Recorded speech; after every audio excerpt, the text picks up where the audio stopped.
Right. Where's money? Okay.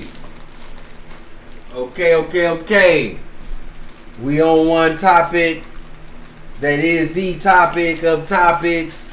And the goal is to go 5 for 5 on this one.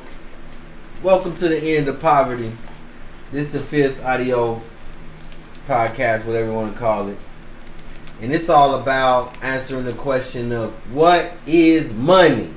We finna get into that. I'm gonna start with the definition and let Alex take it away, you know. But first we're gonna start how we always start. Hey, yo, Flip. How we looking artistically on this page for the artisticness? It look like we at a big bank. You know what I'm saying? Big bang, like we finna play the big bang, take little bang. Facts. What's going on right now? Big bankism in the background. So what is money? It is anything people choose to use as a medium to exchange value. Now, right off top, that was in the definition section. And what I find very important, at least when I was on my quest, I found it very interesting that money wasn't about money. See, in that definition, it tells you what it's about. It's about value. Because money is used to exchange something. The thing that is exchanging is the thing of value. And it just so happens to be that value itself is what is exchanging. So think about it. Value is intangible. It's not anything physical. And the value of things could be determined many different ways.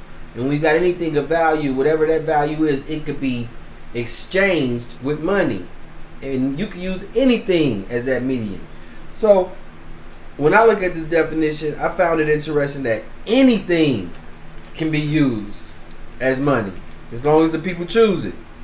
And I found it very interesting that value was the thing to focus on because that's what's being exchanged. So let's go in this 5th episode. What is money, Alex? Alrighty, so we have wampum. These are hand-carved purple and white beads made from quahog and whelk shells. Historically used by the Potawatomi for ceremonial purposes, wampum functioned as an essential medium for exchange and to validate treaties.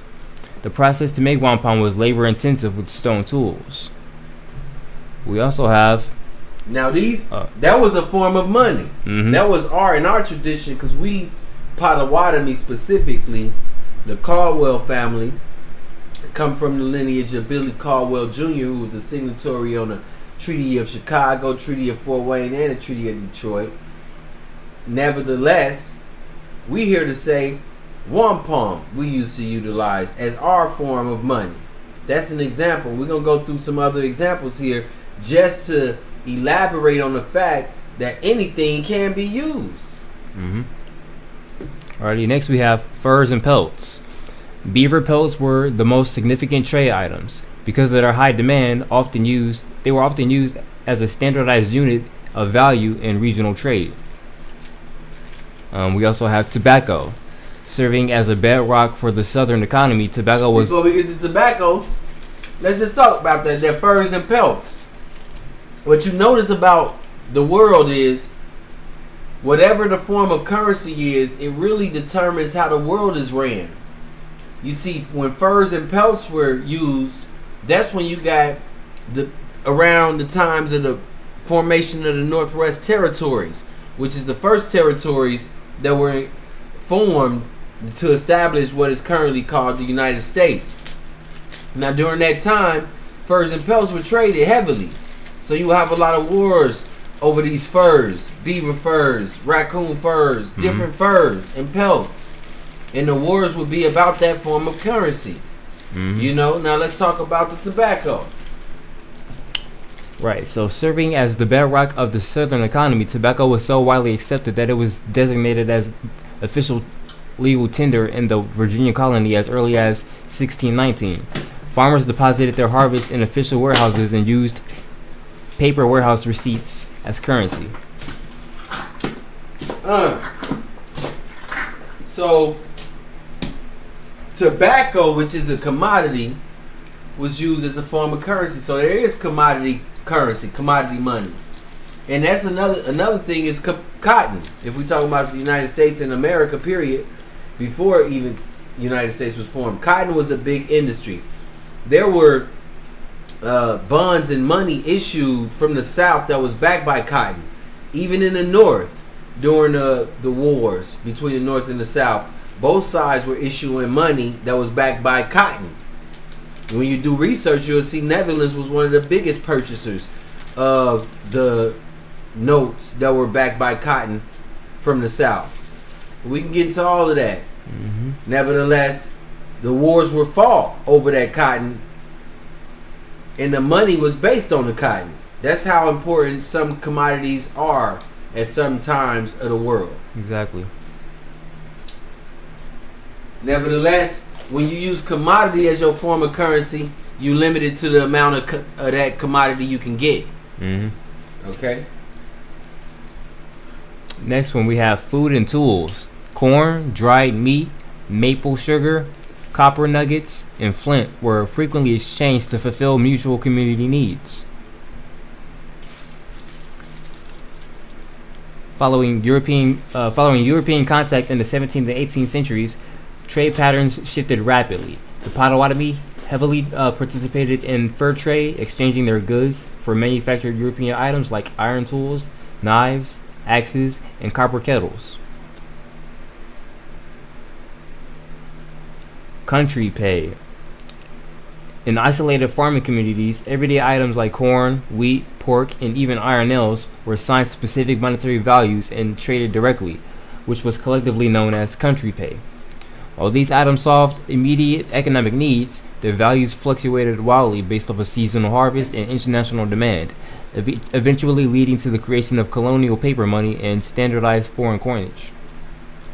See what I'm saying? So trading and bartering led to the actual things that you were trading and bartering being the money themselves. Mm-hmm. Then documents that represented ownership of those things became a form of currency. So you see, whatever's clever, whatever's necessary, and whatever's best can be utilized as a form of money to exchange the value, which is the key. You know what I'm saying? So we just gonna keep it going. What is money continued? We on page 5. Alrighty, so we have negotiable instruments like personal checks, cashier checks, and promissory notes act as cash substitutes. They are written, signed, unconditional orders or promises to pay a specific amount of money, which can be easily transferred to another party to settle debts or conduct transactions.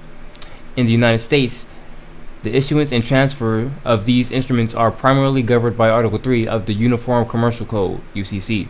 Now, what's very interesting, before you continue about the legal functions, real quick, what's very interesting about these negotiable instruments, when you look at the definition, they tell you that they are just promises or orders to pay a specific amount of money. Now, that's all they are. They just promises. So they promises or orders to pay a specific amount of money. And that's interesting because they are not money themselves. Yet, in this economic and financial system that we live in and deal with, these promises or these orders, even though they are not considered money, when you present them or give them to someone, you just promising that you're going to pay them money in the future, or promising or ordering somebody to pay them some money. Those things have the same value, equal to the amount that you promising to pay, or equal to the amount that you ordering somebody to pay. And those things are considered assets. So even though they're not considered money, they considered assets. And when they transferred or they give it to someone, because the value of that asset was given to that person, the debt is considered canceled. So even though it's not money, it still serves the same function as money, these negotiable instruments, which are promissory notes or orders to pay, monetary, like money orders, checks, cashier's checks, all of these types of things.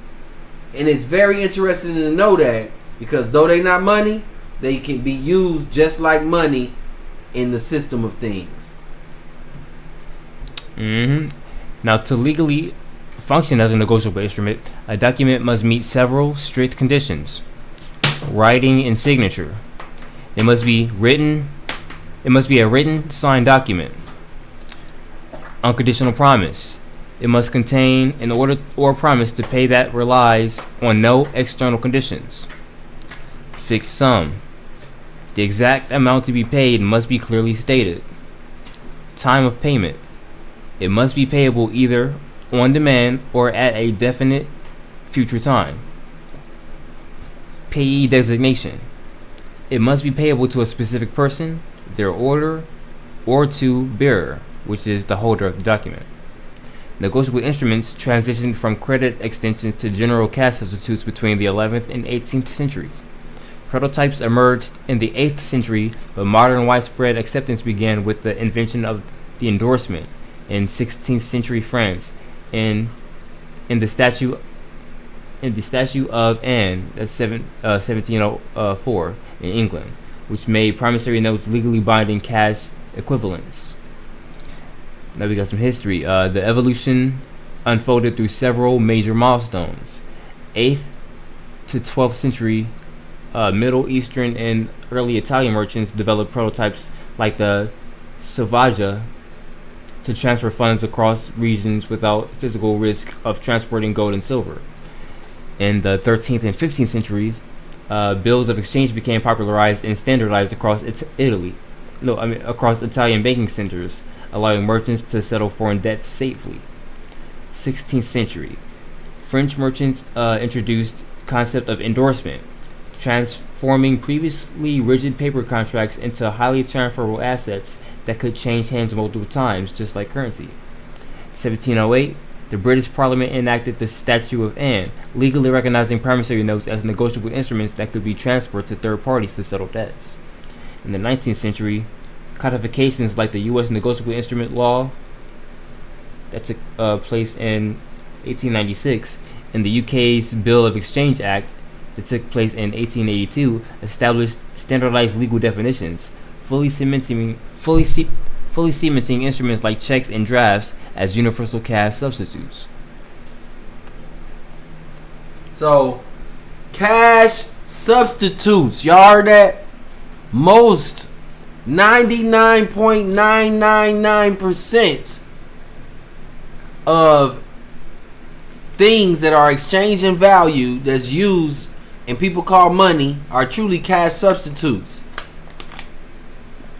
Every currency issued by any government of the world, all these fiat currencies are cash substitutes. They not money. They are promises to pay a specific amount of money. Very interesting.